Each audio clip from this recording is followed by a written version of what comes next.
Sa loob lang ng 20 minutes at napakasimpleng ingredients, mayroon ka ng cabbage rolls, stuffed with ground beef na savory at comforting bundles. Let's start cooking! Today is gagawa tayo ng steamed cabbage roll. 600 grams na ground beef, mushroom in can. Season natin ito ng salt, ground black pepper din, garlic granulated, and onion granulated. Tapos ilalagay na natin ito.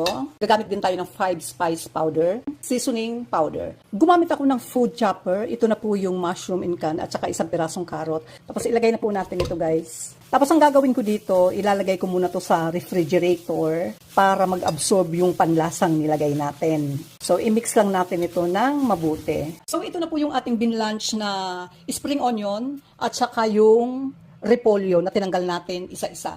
Kailangan kasi i-boil muna natin para hindi siya mag-break. Katulad yan, di ba? Buong-buo siya. Katulad ng sinabi ko, ito po ay i-boil natin sa isang malaking kaldero. Nakasya yung ating isang repolyo. Tapos, kailangan nakalubog po siya or nakasubmerge sa tubig para po madaling matanggal ang cabbage. Purpose nito is para maging pliable mamaya kapag binalot na natin yung ating giniling. Ito po yung magsisilbing panali natin mamaya. So makikita ninyo po.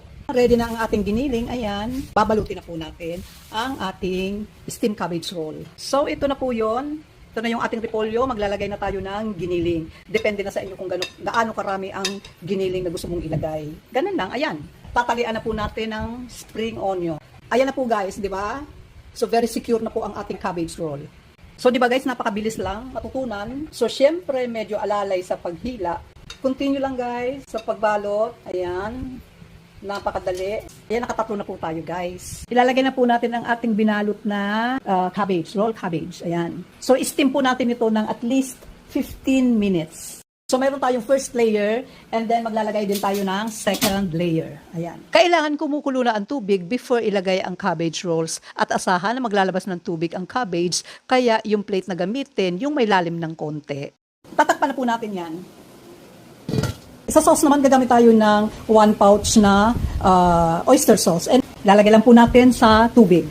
Napakasimple lang po ng ating sauce. Lalagyan po natin ng cornstarch. So ito, guys, yung ating ginawang sauce. Pakukuluan lang natin ito ng saglit or hanggang maging sticky or malapot. Ito na po ang ating steamed cabbage roll. Ito yung ginawa nating sauce kanina. I-drizzle lang natin ng konti ang ating steam. Lagyan ng generous amount ng sauce and steam ulit ng 5 minutes na may takip. Ito na po ang ating steamed cabbage roll.